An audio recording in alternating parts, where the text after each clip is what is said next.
Hi, welcome to my channel. My name is Brooke and this is where I talk about books. Today on my channel I'm going to be discussing a couple of my reads from last year that are definitely worth mentioning. First up, I'm going to talk about And Then There Were None by Agatha Christie. This was a quick little suspense novel. There is a riddle inside that used to go by a different name. Once I made the connection to that riddle, I sort of figured out what way the story was going. So I enjoyed this book. I don't have a whole lot to say on it, no tabbies. It was, like I said, quick and easy, perfect for someone who's looking to get into the mystery genre. I give And Then There Were None 3.5 out of 5 stars. It was skimmable, slightly predictable, and again, no tabbies. The next book I want to discuss is Nausea by Jean-Paul Sartre. Before I start talking about this book, I want to note that it definitely deserves a second read. I am notorious for doing sort of a skim or like a slight read through the first time. I get to know the characters, I get to know the plot, and you know, where we are, setting, all that sort of thing. And then I go back and do a deeper read. This book, however, just had so much substance to it that it just needs another read. In any event, this is written as a journal of Antoine Rinquintin. He's returning to France after he's traveled through Europe and Africa and East Asia, researching a Marquis de Rolibon for a novel he's writing. So it's a story within a story, or an author reflecting on his life after he's researched for a story. It's just deeply insightful, deeply philosophical. It's not dense material per se, it's just slightly antiquated, and it's in stream of consciousness. So some people don't like reading stream of consciousness. I guess they find it disorienting. It makes sense to me. It also was translated from French, so oftentimes when I read translations, I feel like some of the beauty of what was originally said does get lost in translation when converting to English. Ronquinton in this book reminded me so much of Holden Caulfield, both of which are trapped in echo chambers of their own minds. Like I said, it's written in a very similar stream of consciousness style, and I do wonder if Nausea, or Jean-Paul Sartre in general, wasn't an influence of Salinger's. So that connection really just made sense to me. I would love to know your thoughts on that, if you've read both novels, if you got that same view as well.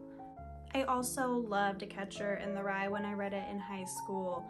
I think I appreciate both characters' point of view of the world and how they're sort of infuriated with the mundane and the mindlessness of life, or mindlessness of most people's lives, and how they don't take any time to consider much of anything. So those perspectives I enjoy. They are similar to perspectives of my own though, so that could be why I enjoy them. I can also understand, however, people who don't appreciate these kind of novels. They're rather self-depreciating in that they don't think very highly of humankind. The book could be found dull if you aren't paying attention to the message underneath his ramblings. I highly recommend this book to anyone who is interested in philosophy, especially existentialism. I have been having existential crises of my own for 15 years, so again, thinking in this novel makes sense to me. Anyone who reads this, I think anyone who reads this with a critical eye will take something different from it, and I will come back and reference this novel continuously. I think it is terrific and deeply insightful for that reason, I give this book 4.5 out of 5 stars. I have tabs on nearly every page. It's deeply thought-provoking, which is something I look for in a novel. I want to take something from a work, and I want to be changed by a work. So for that reason, I recommend this book.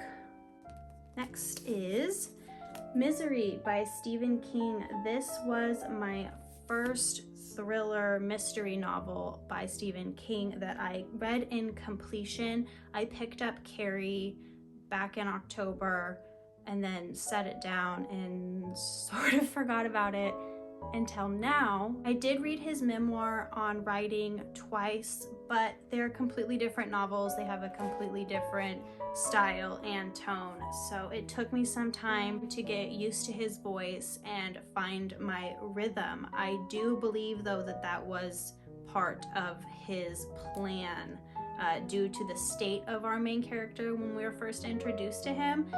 In that case, bravo, Mr. King. I was certainly disoriented for the first few chapters of this novel. The villain in this story is larger than life, which I've heard Mr. King does a terrific job of doing. I also thought that the story was extremely believable, but I am someone who thinks in worst case scenarios, so it just made sense to me that something like this could happen. I have a few tabbies in here. They are mostly stylistic notes for myself as a writer, but I did want to share one little part with you on page 176. So without giving anything away, I'm going to share part of the story with you that I liked in particular. It'll give you a good feel for the book. Maybe you'll decide to read it based on this one little paragraph. Who knows? This was difficult because he felt as if someone had shot his mouth full of Novocaine. He had seen her low before, but he'd seen nothing like this. He wondered if she'd ever had a low as this before.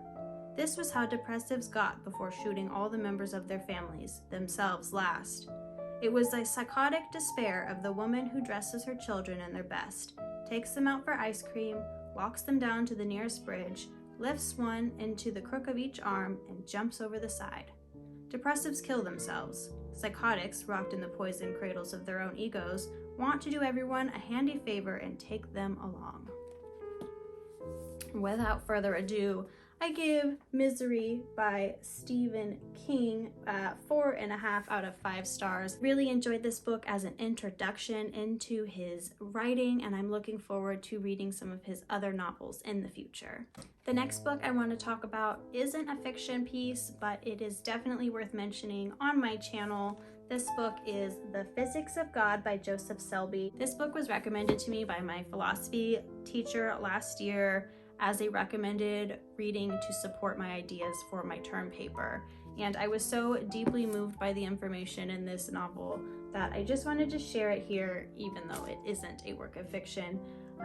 This being nonfiction, in my opinion, made it even more fantastic. This book will change the way that you view your life. It really shows the intersections of science and religion and philosophy and how they all really intermingle and rely on each other to explain where one cannot. So where science is unable to explain, religion comes in, and where religion doesn't make necessarily so much sense, science can take over and explain. And it's through the culmination of ideas in this book that we get a closer understanding of the truth than ever before.